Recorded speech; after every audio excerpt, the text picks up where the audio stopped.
Are you a business owner looking for real advice and input? You're in the right place. From concept to launch to growth, funding, and beyond. Welcome to Startup Hustle with your hosts. One once sold a business for $150 million. The other, the author of $1 Million Bedroom. Here are your hosts of Startup Hustle, Matt DeCoursey and Matt Watson. Matt DeCoursey here with Matt Watson. Hi, Matt. Boom. Here we are. Boomin, maybe. We're about to be in here in a second. I'm going to introduce the guest. Boom. Let's just do it. Ryan O'Connell, the COO and founder of Boomin. Hi, Ryan. What's up, guys? How we doing? I'm living the dream. Me too. Literally. I'm trying to learn how to be an influencer just like Matt Watson. That's right. And so in order to do that and talk about influencer marketing, we had to bring in some specialists. Heard you know a couple things about that, Ryan. Know a couple things. We're getting into it. Heavy right now. I'm ready. So, well, let's first off, what is influencer marketing? Sure. So we have a little bit of a different take on influencer marketing. You know, over the last 2 years, you've seen this Fire Festival situation happen, right? Yeah. So everyone knows it, including my wife, who called me after the documentary came out and said, "You guys aren't doing this, right?" And so everyone has this thought of, I'm going to pay for a post, it's going to go viral, and I'm going to sell all my products or all my services. And that's just not the truth anymore, right? Those days are gone. Organic reach is gone. And so now it's about, specifically with us, coming in, going out and finding even small-time influencers and getting creative content from them, user-generated content, and then being able to take that content and utilize that in ads. So we're not even concerned or focused on the actual post and reach they're getting.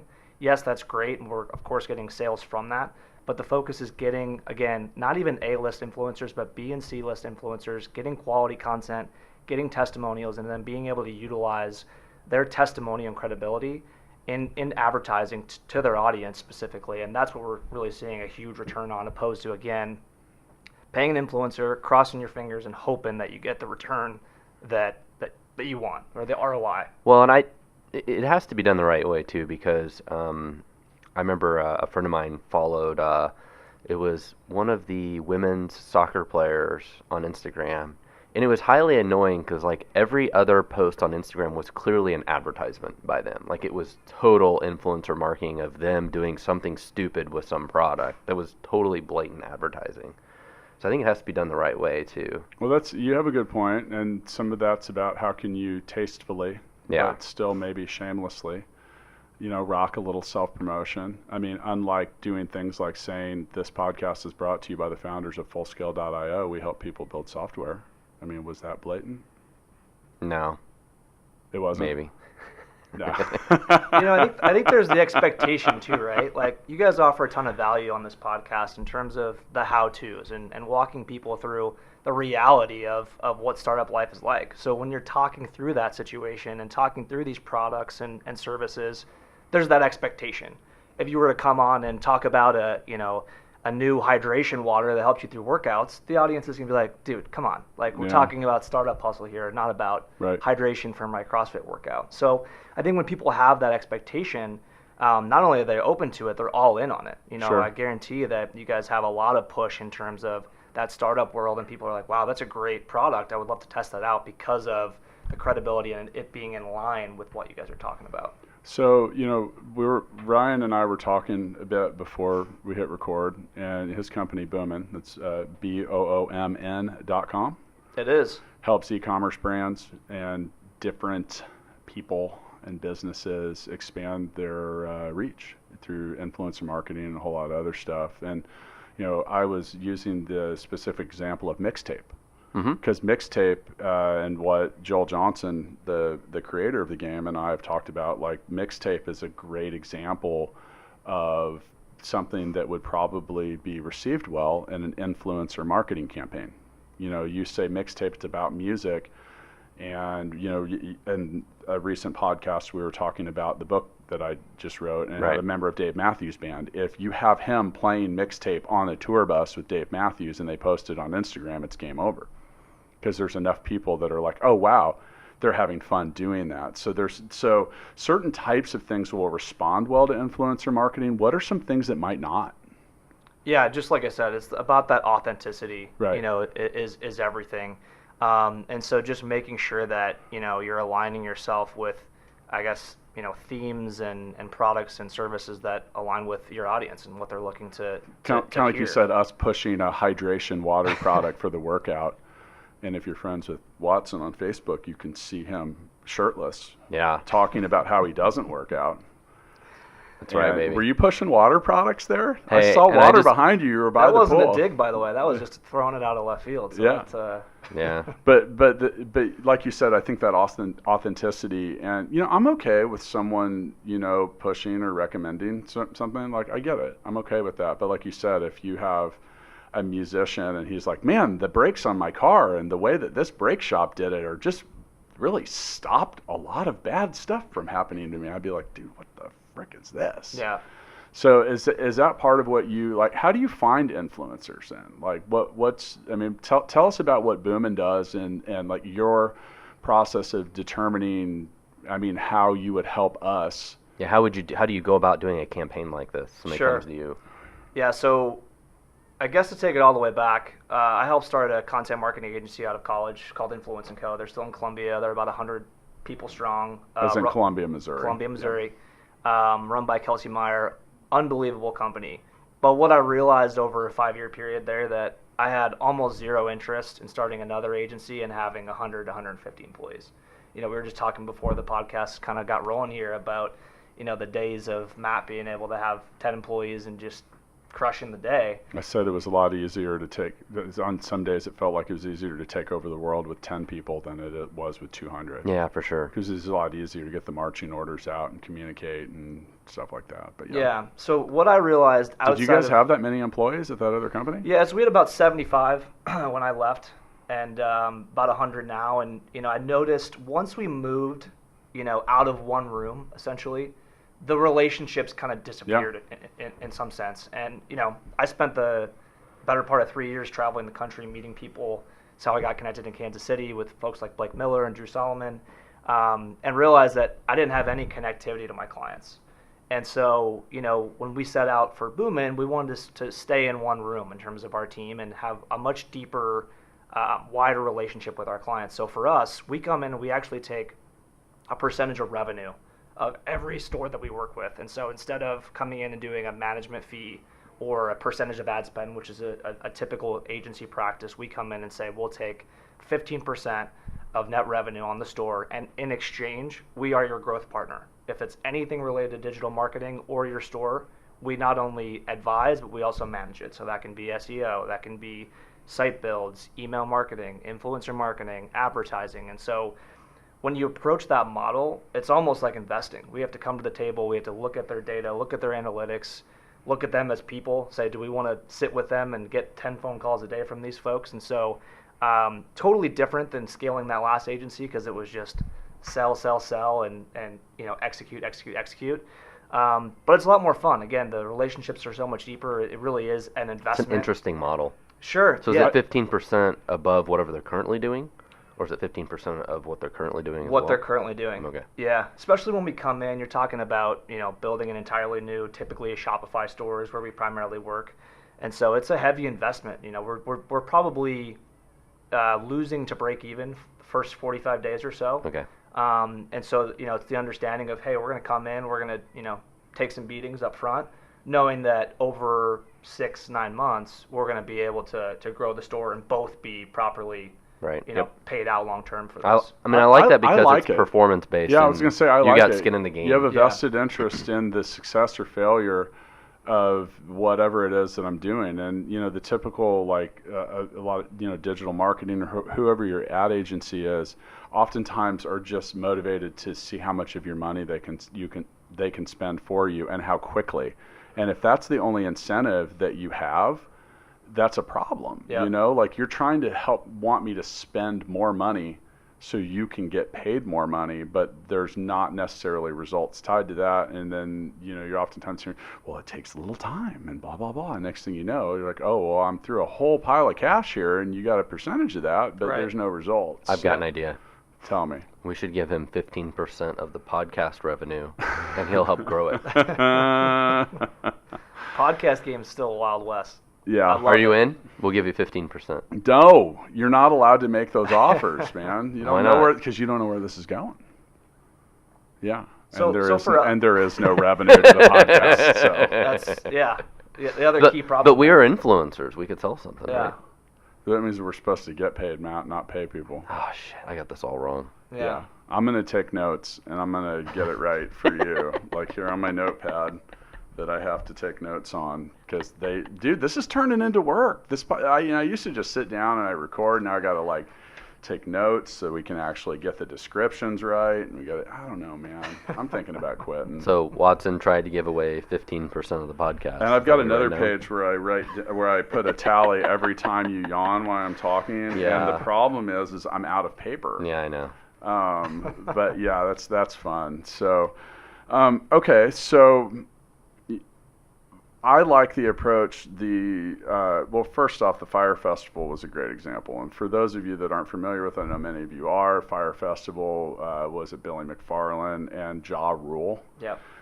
They wanted to do a festival, and they paid a bunch of people. Like Kylie Jenner, I think, was kind of the one that really, she's got a massive reach. So they basically, I think they paid her $250,000 for an Instagram post To hype it up. She's got such a broad reach. And she's like, oh, I just can't wait to go to this festival. And it created a lot of hype. A whole lot. And where of was hype. that festival? It was somewhere in the Bahamas. Okay. But it was a total shit show. It was a disaster. They didn't have enough time to get it set up. Everyone got there. It was like a disaster zone when they got there, and it was wildly irresponsible by Billy McFarland, the creator, to actually let it happen and let people arrive there. Like they knew they weren't ready, but if they didn't let people arrive, they were without a doubt on the hook for like $10 million of like refunds and stuff like that. Anyway, the word got out. The acts started canceling. A bunch of people showed up to this festival. It was a total shit show. I think Billy McFarland's in jail for fraud. Wow. And I think he's still in there. I did hear some rumors that they may be back on for number 2, which is, it's not real life to people like us here, especially good Midwesterners. But if you unpack the storyline, even prior to Fire Festival, it makes sense they'd give it another go. I mean, that's just in their blood. It has a lot of hype around it. Everybody knows what it is now. You could literally, I love remarketing type stuff and like repurposing. You could be like, Fire 2, or I don't know. We'll get it right this time. Yeah. And but well, first off, that whole business is tricky anyway. But with that came a lot of scrutiny on the influencer marketing, because now there's a level of responsibility that was being attached to people like Kylie Jenner, because look, there was a lot of backlash, and some of these people were paying like a lot of money to go to this thing, and they got there and there was like a tent on the beach with like a bottle of water in it and like a peanut butter and jelly sandwich, and they were like expecting a villa. Yeah, I want green M&Ms. Your rock star tendencies are growing. Ever since we hit the charts, your demands and your rider are out of control. All right. I mean, really. Good.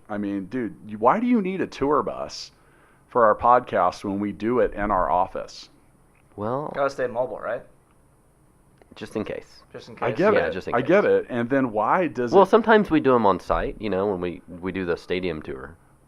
But you need the tour bus outside of the office every day? Just in case. Okay. Yeah. Okay. Well, I need a safe space. I get it. That's actually the purpose of a tour bus for most musicians, is a I need place a to safe hide space. from everyone else. Yeah. But so this scrutiny developed around influencer marketing, and I'm sure that that's something that comes up. So did some newly created standards form with that? Like, I mean, are Instagram and some of the social media platforms, or even just the management of these quote influencers, like, don't they have to denote that there's a paid element to what they're doing now, or is that just a recommendation? I think it's still more of a recommendation. I think that if you unpack Fire Festival from a marketing perspective, I think that's what I'm surprised isn't talked about more. I mean, they killed it. Like, they did a great job, and they did exactly what influencer marketing can do for you. If you're strategic, thoughtful. I mean, listen, the agency that put that on is known as one of the best agencies in the influencer space. And so I think they did an unbelievable job. And don't they have a weird name? What are they called? They're like Fuck Jerry. Yeah. That's the company. And it's basically a media company, right? It's not even a marketing company. It's a media platform with tons of connections, essentially. That's an interesting name. I'm changing. I'm thinking about changing our name to Fuck Matt. And then just let people figure. I mean, I feel like enough of our employees might yell that when we leave the room anyway. So why not just if we change the name, if we rebrand, then we kind of remove the power of screaming that. Let's start by putting that on the tour bus, and we'll see what happens. You clearly haven't seen what I spray painted on the side of your tour bus on the way in today. Man. So and do you have to leave it on all day? Yeah, and plugged in. Is it? It's like my executive bathroom. Oh, I get it now. Go out there and Well, you know why I was late to the recording now too. All right, so there has to be a level of responsibility that has been added to this. Like, is that something you guys work with clients for, or like? Yeah, I mean, it's less about the responsibility because again, the marketing company delivered, and they delivered what was supposed to be the thing. It was about the actual operations that blew Fire Festival. And so, we take the same approach of let's make sure we actually deliver, eyeballs. That's at the end of the day, we're looking to get eyeballs, to product or service. And so for us, it's just about maintaining control. And I think that's the biggest issue right now is, again, you can't just pay an influencer anymore and hope that you're going to get a ton of reach and organic traffic from that because Facebook, Instagram, all the platforms are throttling your organic reach. I mean, they're public businesses. They want you to spend advertising dollars. And so, with that approach, we kind of take things and we say, all right, where can we take back control? And so a great example of this is we work with Rural Cloth. They're a premium clothing brand for Americans. And we found an influencer in Easton, Corbin. He's about 1.2 million on Facebook. It's a country music artist, isn't it? Yes. Okay. Very well known. Yeah. Kind of been a little quiet as of late. But instead of saying, hey, Easton, go post for us about rural and, gosh, we'll just hope we get some sales, what we did is we take his ad account and we take the Rural Cloth ad account. We get Easton to film photos and videos and testimonials, and we actually run ads to his audience from his ad account in Rural Cloth gear, talking about Rural Cloth. And it's been 5 to 10x the results from when we did actually just utilize Easton to do posts. I think so it's not just him posting on his own social accounts. It's correct. Actually ads that are using him. Correct. And again, back to the beginning of our conversation, his audience loves it. Like, this clothing was almost built for them. So they're excited when they're served an ad because it's in line with their interest. Well, I tell people all the time, I'd rather see an ad for something I like show me ads for Ferraris all day and no ads for Viagra. We would be happier, right? Yeah, show me ads for things I care about. What if you need both? Well, I'm not there yet. Maybe when I get older. Oh, I was talking about the Ferrari part, but anyway. Yeah. But I'd rather just see ads for things I care about, Sure. I hear you on that, but I mean, that's kind of like why big data exists and whatever. I mean, if you're listening to the podcast, you might have actually been exposed to the podcast through recently finding an Instagram ad. Right. And that's been something that, quite honestly, talk about that's been very successful for us recently. It's not something that, when you talk about the organic reach or the paid reach, but being able to be very specific about it. And, I was even thinking about that the other day, like on an influencer play. Like, what influencer would you listen to that would talk about the podcast and drive listenership that also already doesn't have a podcast? Yeah, sure. And that's where so do you ever run into that? Like, I mean, well, we talked about, so let's do this. Let's define like an A, B, C, or D level influencer. Sure. Well, I think we're D, so let's start there. Dude, are we even that? Even that? It's or M for Matt. After I was recently somewhere, and I just thought it was funny because someone came up to me and they said, Matt DeCoursey, and I said, yeah, and they knew me from social media. And my wife was like, oh, you're famous. I was like, I am a G-list niche celebrity in a very small market. Yeah. And that means 50 people know who you are. So we'll start with that. That is the benchmark. So Matt, I'll give you H. You're an H lister. All right, cool. No, but do you guys actually have parameters for which you define that, and does that then dictate the pricing? Yeah, it's kind of macro and micro for us, and even further, it's who's big enough that they probably have an ad account, built out or have run some ads that we can get access to and know that, again, we can control the reach. Because, now, when you say control the reach, let's define that a little bit. Like, what do you control? Again, if I have you guys post on Startup Hustle Facebook page, had a great time with Ryan O'Connell, you're reaching anywhere from 5 to 10% of your audience, regardless of how great your post is, regardless of how much I killed the podcast.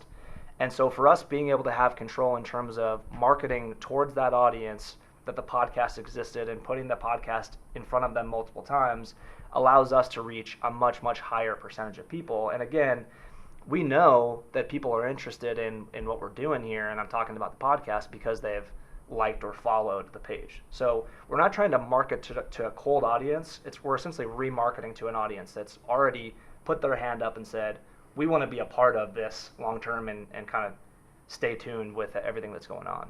Okay, so we were going to define. So what's an A list? Like, what does that require? What horsepower do I need? Well, I think it's different for everything, right? So, yeah. For example, with Stackify, our A-list celebrities is not Kylie Jenner. Yeah. It's not Kanye West. It's not a Kardashian. It's not anybody you've ever heard of. I agree. It's somebody in our industry. Well, I get that. Right? But still, that person has to have a given amount of. Okay, look, if you have 500 followers on IG, no, you're not. I mean, that's what I'm looking at. For us, it's like somebody who's a big community leader in the software development community, or a famous person in the software development community. Well, sure. If Gary V, if you're out there, and I know you listen, because I just know, you should mention us on your podcast and on your Instagram. But for example, Gary V would be a great example of that. Would be an A-lister for us. But he still has like 6 million followers. Who is Gary V? Gary Vaynerchuk or Vander, however you say it. Vaynerchuk, yeah. Yeah, I'm surprised you don't know who that is. The reason why he's A-list, and I would even let you guys spend the type of money it would take to get a Gary V, is because of his engagement, right? His engagement is off the charts because he curses and he tells people to go out and sell stuff at garage sales, and because he's been an investor in, 5 unicorns at the pre-seed. Gary Vee is like a super marketer, and he is like right up our alley too, because he'll be like, you gotta fucking do this, and he's just really like love it. He's not, he doesn't wear a tie to work and shine his shoes. Let's put that. He actually has his own line of shoes, which I'm planning on doing for us soon. Nice. Find that soon. Follow us at Startup Hustle Podcast on Instagram for when that happens. Okay, so that would be an example. Like, now realistically, what would I have to pay Gary V to do an Instagram post about Startup Hustle? Any idea? Yeah, above 10K for sure. Just for one post? For sure, and honestly, probably wouldn't even do it. Yeah, I get it, but if he would, by the way, I don't think that's that outrageous. I mean, if you think about what it would reach now, how many followers do you have, Gary? Gary V. I mean, I think I would rather. He has 6 million followers and a high level of engagement. So what would we call a high level of engagement from someone like that? Above 5%. So that would be 300,000 people. So by engagement, they're taking whatever action that the influencer is prescribing. Yeah. Click this link, download this Or are you app. Saying only 5% of them would even see the ad, would even see the post? Correct. Only 5% of them would see the post. Okay. But what would we consider to like a? And you're gonna get then 1% of that or something would actually click the link. And that's the struggle, and that's the conversation that we have. Is like, okay, let's back that out ROI, and let's say that we could put a monetary value. I think it'd still be 3,000 people though. To click the link. I'd rather run cold paid ads and have a better return. Actually, at that rate, our current, hang on. It would cost 10 times as much for the same amount of clicks than what we pay on a regular ad. Yeah, but those people might buy at a significantly higher conversion rate. And you're also right about that. And then another thing that comes out that I think you'd consider too is like, well, do you get to repurpose that ad into other things? You're like, look, Gary Vee likes us. And the smart ones, let's just say the A-listers, they're just not going to let you do that. It's going to be another 20 grand, So another 25 a good grand. example of this is so Stackify has a free tool called Prefix that we built, and hundreds of people download it every day. We're on a podcast called .NET Rocks. It's the #1 podcast, and there's a guy named Carl Franklin and another guy that host it. Like, so for us, if we could get Carl Franklin to like do some little thing saying, "Oh, this free tool from Stackify is like the coolest thing in the world, and you have to have that," and then we could use that ad all over the place. Like, everybody knows who he is. Yep. Like, he would be an influencer for us that nobody else in the world would have any idea who he is, except if you're in our industry and you're a .NET developer or whatever, right? Yep. But that would be really cool. Yeah, that'd be huge. Especially I think with it's all everyone about finding knowing- your niche. Correct. The answer isn't always like get a Kardashian to mention your product. I think that's the Almost point. always the opposite. Yeah. Yeah. Okay, so, well, and I hear you on the niches. You know, we always like, you know, everyone says there's riches in the niches. Okay, so you guys, you typically advise that, we mentioned earlier that the value exists in the B and C level. Yeah.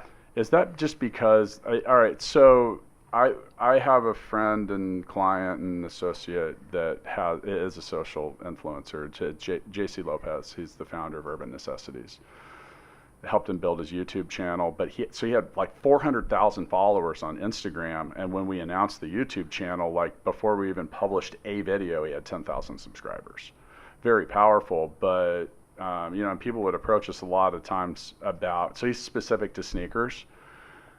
People would approach us a lot about wanting to do mentions, but they'd want to pay like $150. Right. Which, you know, and Jay was like, it's just not even like, I'd rather just not even have $150 than Exactly. water down the brand. Exactly. So Just smart. yeah, so yeah, right. He didn't want to. It was very specific about like the sold out vibe or feeling. Now, that being said, he gets a great reaction from a lot of people. We did actually do some ads. We did some for a company that does your homework for you. Oh, really? Yeah, because you know what? 90% or higher of the people that were watching the YouTube channel were like 13 to 19 or something. wow. Parents' like credit Boys. card. Easy. Yeah. Yeah, and Easy. it was really in the wheelhouse. It was very targeted and stuff like that. So that was a good, and it was also kind of funny. Because, you know, Jay, you've met Jay, and Yeah. Jay's kind of funny. He's like, man, I don't want to do my homework. He's like, and then It's you brilliant. like have the little I thing love come it. up for 5 seconds, and then it's gone. Yeah. And you know, that was interesting.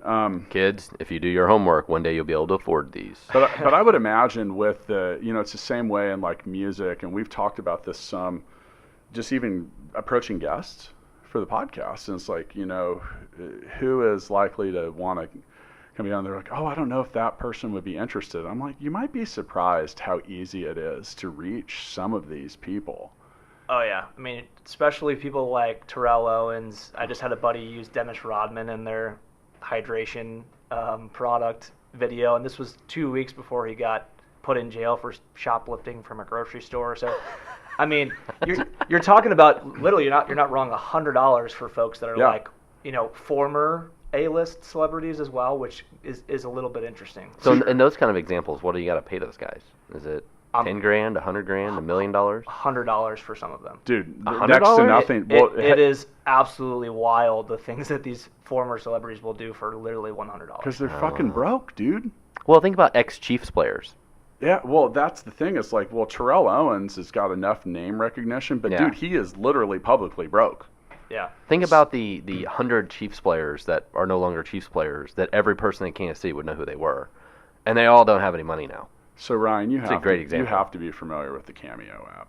Oh, you haven't seen Cameo? Mm-mm. Cameo is you get shout outs. Okay. So you can send it. So I was going to actually, for $200, I was going to get Ice-T to send a message for Watson that was letting him know that I am in fact the GOAT. The greatest of all time. And it would have been like, hey, I'm Ice-T, and just so Oh, you yeah. know, Watson, your business partner, Birthday party DeCoursey, shout outs, Christmas. he's the They GOAT. love doing that. Right. So that was $200. Yeah. Snoop Dogg's like 500, and those are the high ones. And Yep. then like there are a zillion people that I don't even know if we'll call them D-list. $10. $10. And some of these people like actually have they're YouTubers or whatever. There's a lot of people on there, like Whit Merrifield of the Royals, like $15. Yeah. Yeah. You know, and just. But you know what? If JoJo was on there and you could record something for your daughter, it would make her day. Well, that's the whole point. So like, and dude, it's totally low grade. Like, Yeah. I mean, it's like Snoop Dogg like walking around his house like with no gimbal, and it's shaking and like maybe even smoking weed. Yeah. You know, or he looks like he just Perfect. Right. Yeah, That's perfect. Yeah, I know, that was the whole point. Yeah. So, you know, Even better. There was, you know, so, but I think that's to your point. So if that's the case, you can leverage some pretty. Yeah, I think it's just honestly walking people through what it means to give up advertising access, because we also work with a lot of influencers that we come in and build an e-commerce store behind.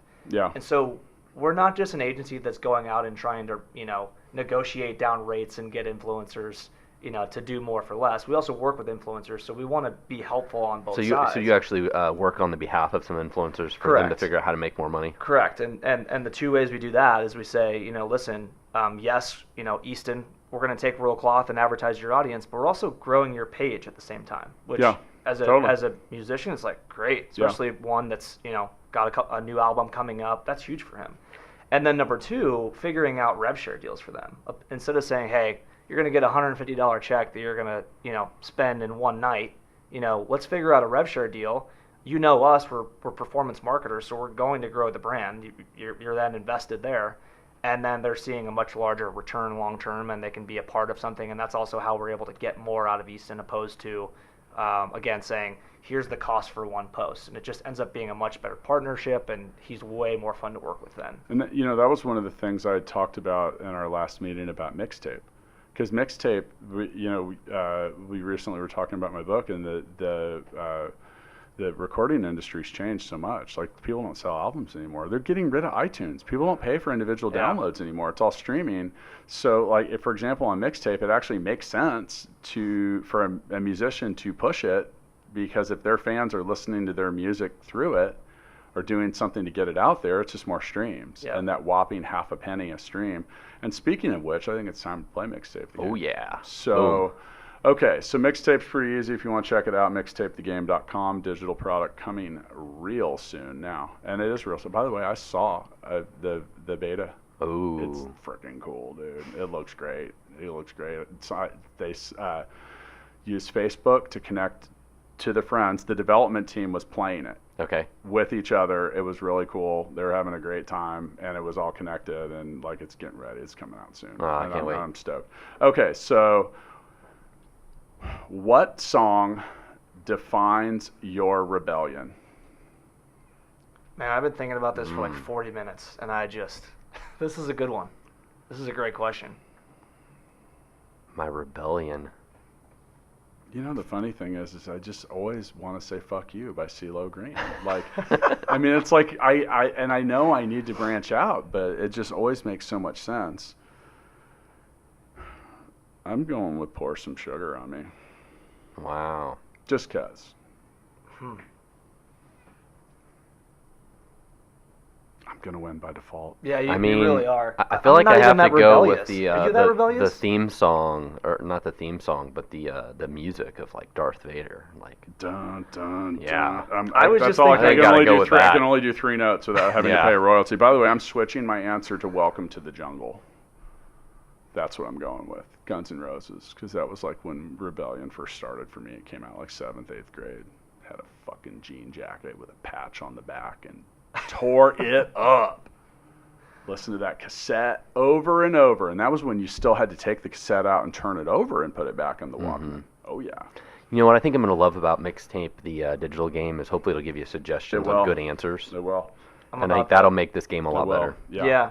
Yeah. And that's why we've been beta testing it here on the show. I'd say, and this is funny because I was born in '88, but summer of '69, just I feel good about that one. That's but a good one. Yeah. I'm an old soul, clearly. Yeah, Born in '88, and I'm rocking. That's a good one. Some Adams there. It's Yeah, kind that's of a good one. All right, I'm voting for him. Yeah, it's every show, man. I know. I'm voting for him too because I don't want you to win. All right, Yeah. cool. Weird dynamic here. The guest always We're wins. really going to have to work out the scoring here. Yeah. I'm hoping soon enough we'll be able to use our own influencer play Mixtape live on Instagram, and then let the viewers decide. And that's the only way I'm going to get out of this weird scoring triangle. Watson has never voted for me and never will. And I don't even know, like, I don't even want to play anymore with you because I think you're cheating. Are you cheating? No. You should be. I didn't even have the card, so. Okay. So, all right. So, a little review here. Obviously, you know, if you guys want to check out what Ryan does, go to boomin.com, BOOMN.com. You do a lot of different stuff. We didn't only scratch the surface.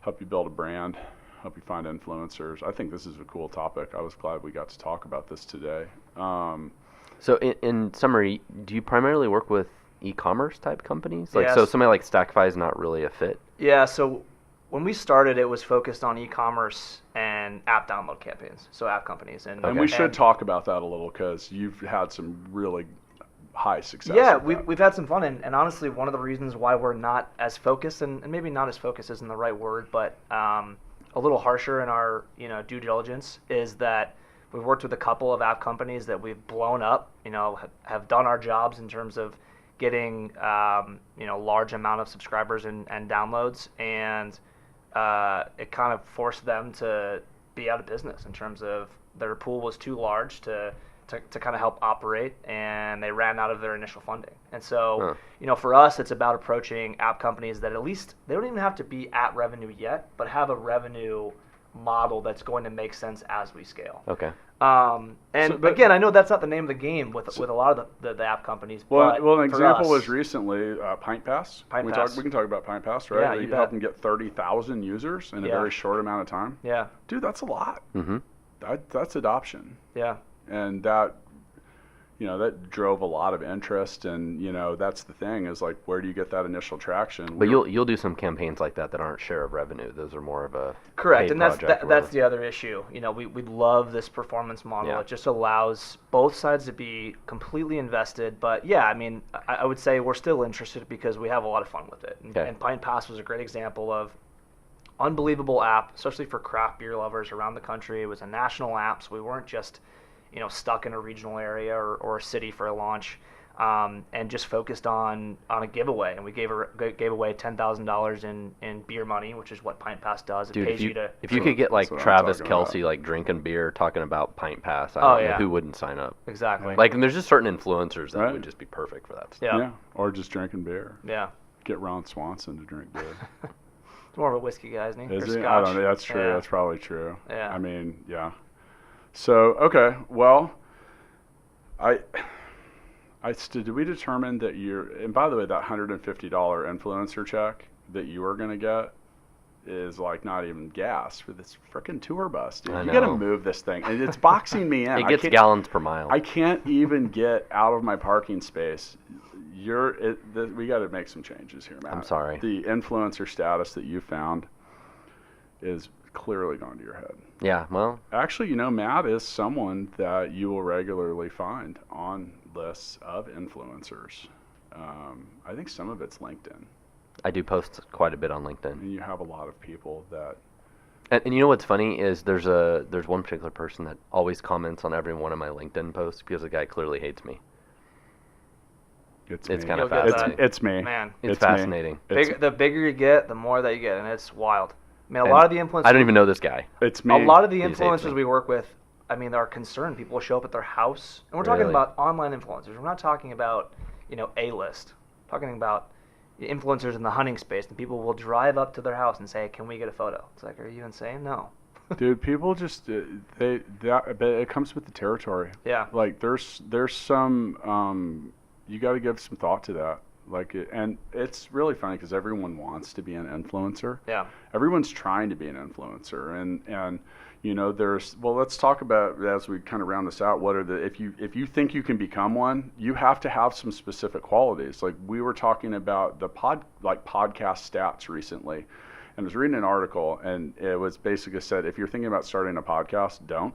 And then it had because there's 10,000 new shows coming out a week all of a sudden because people have jumped on the bandwagon and everyone wants to be an influencer, and there were some things in there. So if you don't have a unique personality or look, it's a challenge. Yeah.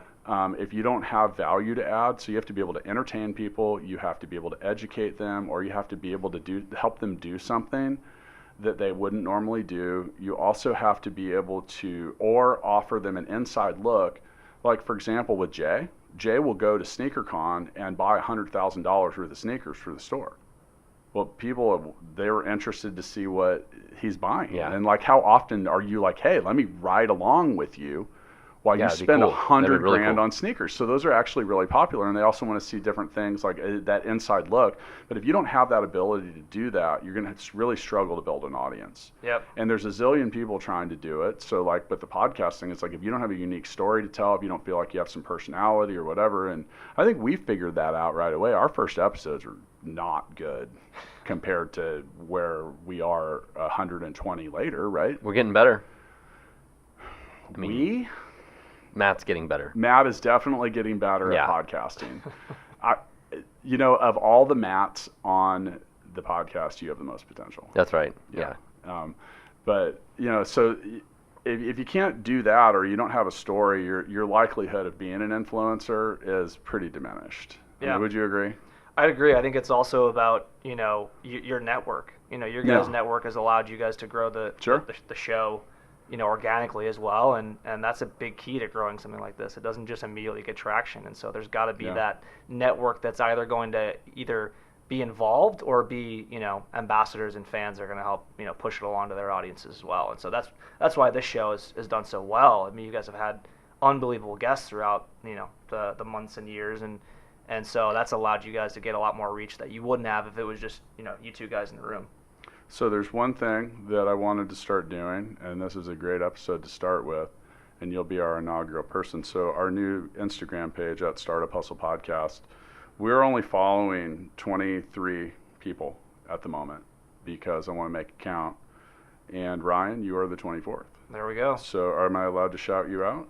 Yeah, glad to be here. Am we allowed to tell everyone where they can also follow you? Oh, you bet. So on Instagram, you are O'Connell Ryan. Yep. So you're number 24. I'm going to shout out who else we've decided to follow. Kevin McGinnis, Matt Watson, who's that? I don't know.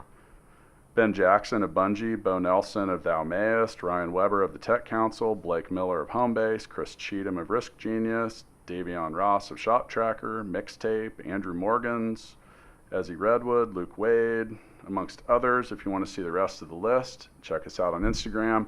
And going forward, we are going to start following someone that is already following us. So we will pick someone from our existing followers and talk about you or your business here on the podcast. All right. Well, make sure everybody signs up, subscribes to the podcast. Give us 5 stars, please. Love it. See, I told you Matt was getting better. Yeah. I know, man. Wow. It's a good Or process 6 stars. there. That's fine. Yeah. That's what we need to do. 6 stars. I'm still working on creating the Matt bot. Yes. We'll keep you updated on that. And if you want to check out the latest selfie, once again, join us on Instagram. All right. See ya.